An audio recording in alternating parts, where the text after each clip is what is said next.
आज मैं लेकर आ गया हूँ कोलकाता के जाने माने मेट्रो स्टेशन की एक खौफनाक कहानी।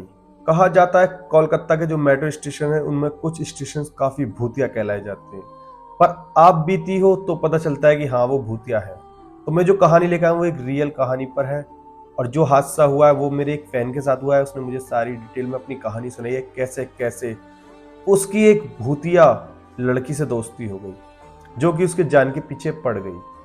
हुआ कुछ ऐसा था कि मेरा जो फैन है उसका मैं एक नाम रख लेता हूं, जो कि नाम रखता हूं मैं रोहन।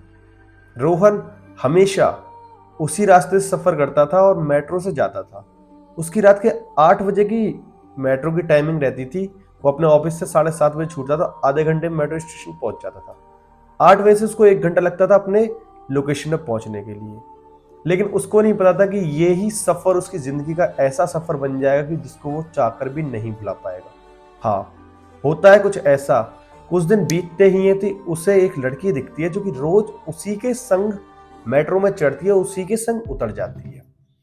पर जहां उतरती है वहां से वो दूसरी मेट्रो का इंतजार करती है और बाहर नहीं निकलती, वो बाहर आ जाता है। वो कहता है ये आखिर है कौन लड़की। उसको वो लड़की थोड़ी अच्छी लगने लगी होती है। वो उसको बार बार देखता है, वो लड़की भी उसको देखती है।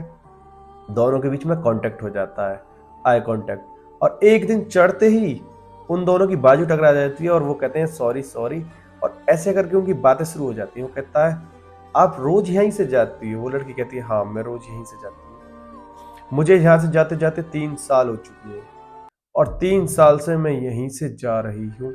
लेकिन कहता है लेकिन क्या।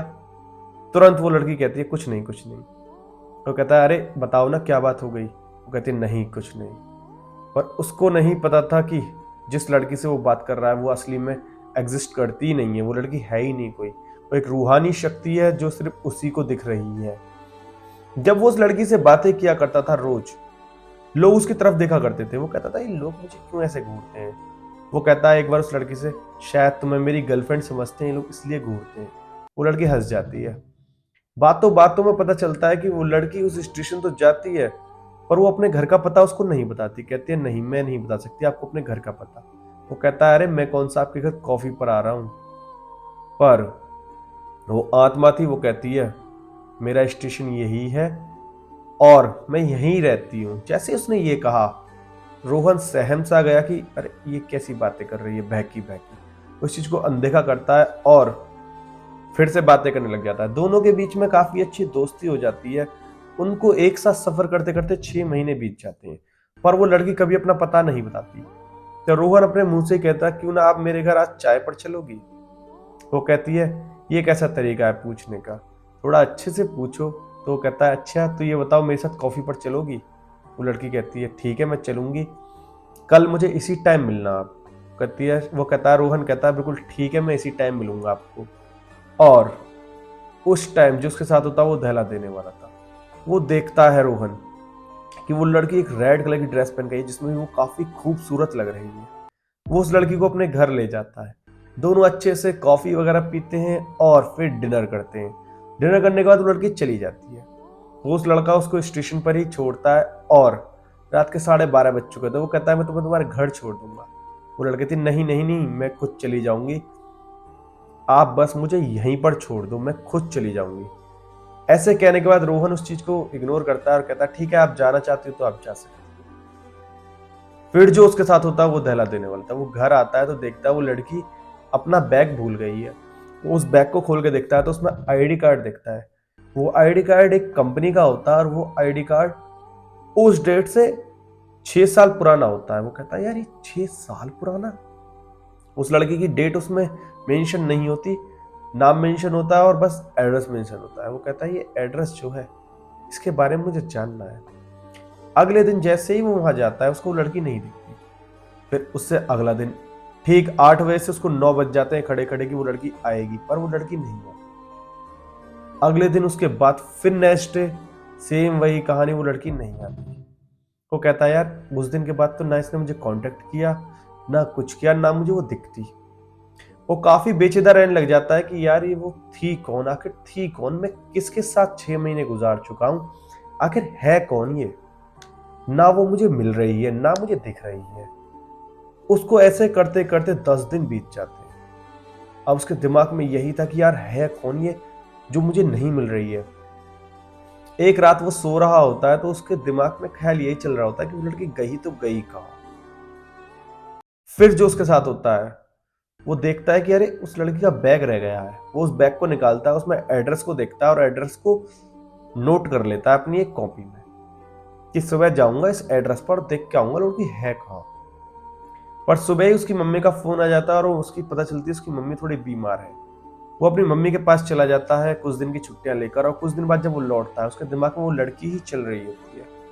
वो कहता है यार आखिर गई किधर। वो 3-4 दिन और वेट करता है पर उसे स्टेशन पर वो लड़की नहीं मिलती।